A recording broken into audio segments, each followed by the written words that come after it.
well as Jose Antonio Carrillo, who is a FIDE Continental President for Americas, who's making the first move in the women's candidates. So we see the players, they are ready. We see moves have been made. So we are off. It is the second half of the candidates officially underway. And I guess we'll see what openings are trotted out by these 8 contestants.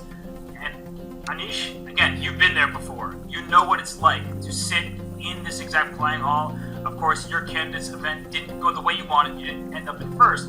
But for the players who are not in first place right now, what kind of pressure do they put on themselves, and how do you sort of... Round 8 of the 2024 FIDE Candidates Tournament saw 2 winners and a significant change in the standings. GM Hikaru Nakamura defeated GM Fabiano Caruana in the All-American matchup, while GM Gukesh Damaraja also beat his countryman GM Vidit Gujarati. GM Ian Nepomniachtchi now shares the lead with Gukesh with 5 points after making a draw against GM Nijat Abasov. Input on that, and here we see essentially the transition into the French d3, knight f6, and the pawn inches forward 1 more square. And after d5, this very same position could be reached via the move order e4, e6. We have seen, I think, exactly 1 French thus far this tournament, and if white takes on d5 and plays knight f3, knight f6, the position is literally indistinguishable. So let's go back to the course of the game.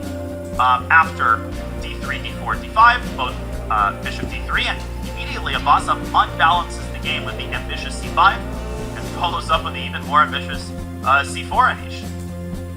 Yeah, I promised some people that I'm not going to be promoting my chessable courses all broadcast long, but I just can't resist because this rather rare variation with c5 is in fact what I recommended in my French course, which was my first chessable course many years ago. And this variation is very interesting because usually black is trying to do copycat, play just like white, bishop to d6, bishop to d6, copy each other's moves, castle, castle, but with c5 you immediately, as black, make the position imbalanced. And I saw this idea, in fact, in games of some strong Norwegian players. I think it was first played by Jon Ludvig Hammer, and then Carlsen himself picked this up, and there were some games of Carlsen in this variation, and it can lead to a position with isolated pawn, white takes on c5 here or somewhere else, but it can also lead to these complex c4 positions, and after castle I think c4 is probably what I recommend as well. I'm a little surprised that Jan is taking a thing here. I guess the choice is to go bishop e2 or check and bishop f1. Intuitively you think f1 is a better square, but maybe a rook on e1 maybe is not useful. I mean, it has to be useful, so I guess he will give a check. But I think Jan is clearly caught slightly off guard with this whole c5 thing. It's not the most popular option, but again, it's a thing, and Nijat's probably happy that at least he got his opponents to start thinking first. And it's a forcing sort of variation.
best game of the tournament. It's his first draw with the black pieces, holding the tournament leader, who's in excellent form across several different types of challenges. It's like he completed the video game, and this pawn down endgame was the final boss. Nepo won't even try rook a7. That move is futile, it's just a fortress. And a disappointed Jan will have to concede the draw. A little chuckle there, but they'll have to go through the formal ceremony of claiming the repetition. And you see Jan, he looked down at the score sheet. There it is, the handshakes are in. Round 8 is officially in the books. Nijat Abasov, who was in last place, the lowest rated player in this competition by far, holds Jan Nepomniachtchi, the winner of the previous two candidates, the player who entered the second half of the tournament in Seoul first. But it is a draw, and Jan Nepomniachtchi for him, Danya, that will feel like a wasted opportunity with the first move advantage. Yeah, it's one of those games that, in hindsight, the armchair generals always point to if Jan doesn't win the candidates. At the same time, he didn't lose. He draws, he still holds the lead. So it's very important, if you're Jan, recover quickly. It's not a calamity. You're still in the lead. But that victory by Gukesh over Vidit, Gukesh, his loss to Firouzja is now a distant memory because he is right back on track.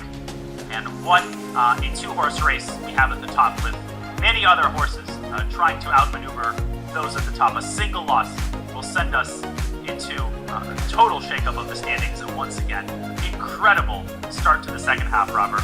Amazing. And you can see it on Jan Nepomniachtchi. Nepomniachtchi will defend with black against Firouzja in the next round, while his co-leader Gukesh will face yet another countryman in Pragnananda. Nakamura might roll the dice against an injured Vidit, while Caruana will hope to bounce back into the fray with a win over Abasov.